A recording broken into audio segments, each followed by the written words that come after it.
Nehemias ikalabing-tatlong kabanata. Sa kabanatang ito, mababasa natin ang mga sumusunod. Paghiwalay sa mga dayuhan, ang mga reformang ginawa ni Nehemias. Nehemias ikalabing-tatlong kabanata. Paghiwalay sa mga dayuhan.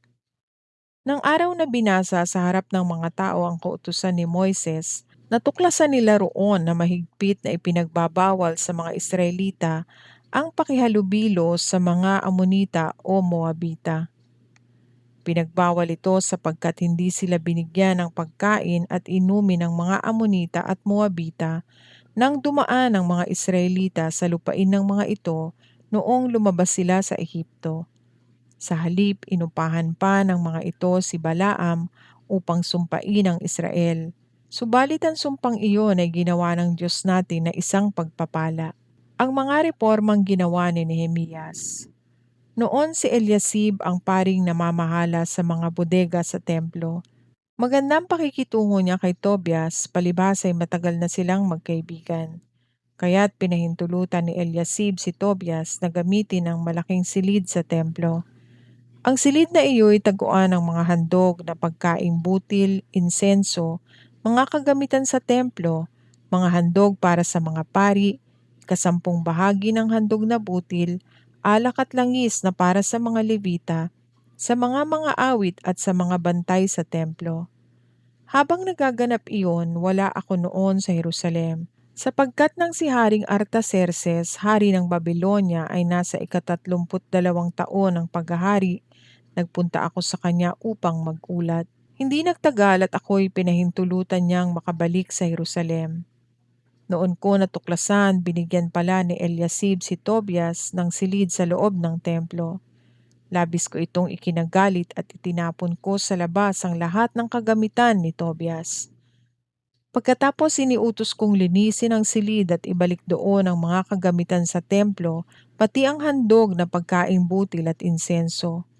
Nalaman ko rin na ang mga Levita at ang mga awit sa templo ay umuwi na sa kanilang mga bukirin sapagkat hindi sila tumatanggap ng bahaging nauukol sa kanila. Nagalit ako sa mga namamahala at sinabi ko, "Bakit pinabayaan ninyo ang templo ng Diyos?"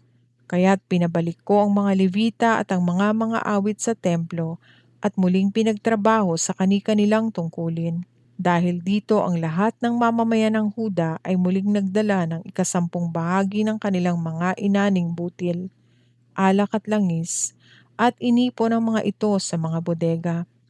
Pinamahala ko ang paring si Selemias, si Zadok na dalubhasa sa kautusan, at si Pedayas na isang Levita. Pinatulong ko sa kanila si Hanan, anak ni Zakur at apo ni Matanias. Alam kong mapagkakatiwalaan sila na mamahagi ng mga pangangailangan ng kanilang mga kasamahan. Alalahanin po ninyo, Diyos ko, ang mga ginawa kong ito para sa templo at sa pananambahan doon. Noon ko rin nakita na ang mga taga-Huda ay nagpipisa ng ubas sa araw ng pamamahinga. Mayroon din namang mga nagkakarga sa mga asno ng mga trigo, alak, ubas, igos at iba pang bagay at dinadala sa Jerusalem. Binalaan ko silang huwag magtinda ng anuman sa araw ng pamamahinga. Ang mga taga-Tiro na nasa lungsod ay nagdadala naman ng isda at lahat ng uri ng paninda. At sa araw din ng pamamahinga nila ipinagbibili sa mga taga-Huda na nasa Jerusalem. Dahil dito pinagalitan ko ang mga namumuno sa Huda. Pinagsabihan ko sila, "Masama ang ginagawa ninyong ito, nilalapastangan ninyo ang araw ng pamamahinga. Ito mismo ang dahilan kaya pinarusahan ng Diyos ang inyong mga ninuno at winasak ang lungsod na ito. Lalo ninyong ginagalit ang Diyos sa ginagawa ninyong paglapastangan sa araw ng pamamahinga. Kaya't iniutos kong mula noon, pagsapit ng araw ng pamamahinga, ang mga pintuan ng lungsod ay sarahan bago lumubog ang araw at huwag bubuksan hanggang hindi natatapos ang araw na iyon. Pinabantayan ko sa aking mga tauhan ang mga pintuan upang matiyak na walang anumang panindang maipapasok sa araw ng pamamahinga. Kung minsan ang mga mangangalakal sa Jerusalem ay sa labas ng pader na tutulog, binalaan ko sila na kapag umulit pa sila ay gagamitan ko na sila ng dahas. Mula nooy hindi na sila dumarating kapag araw ng pamamahinga. Iniutos ko sa mga Levita na dapat nilang linisin ang kanilang sarili ayon sa kautusan at magbantay sa mga pinto upang maingatang banal ang araw ng pamamahinga. Alalahanin po ninyo ako, O Diyos, sa ginawa kong ito, at huwag ninyo akong parusahan sapagkat dakila ang iyong pag-ibig.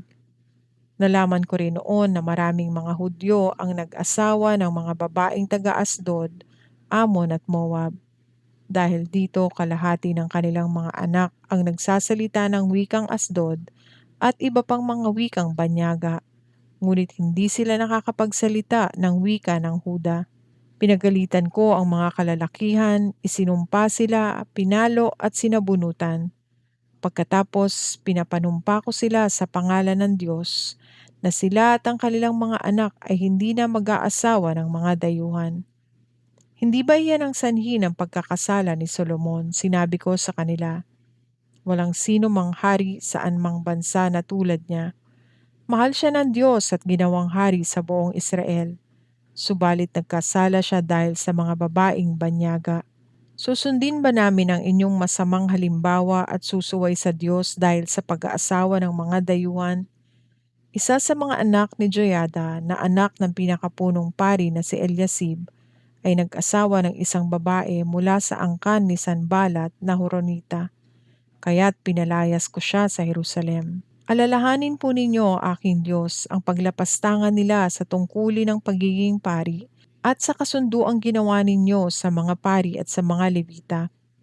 Nilinis ko ang sambayanan sa lahat ng pakikitungo nila sa mga dayuhan. Gumawa ako ng mga tuntunin para sa mga pari at mga Levita upang malaman nila ang kanilang mga tungkulin.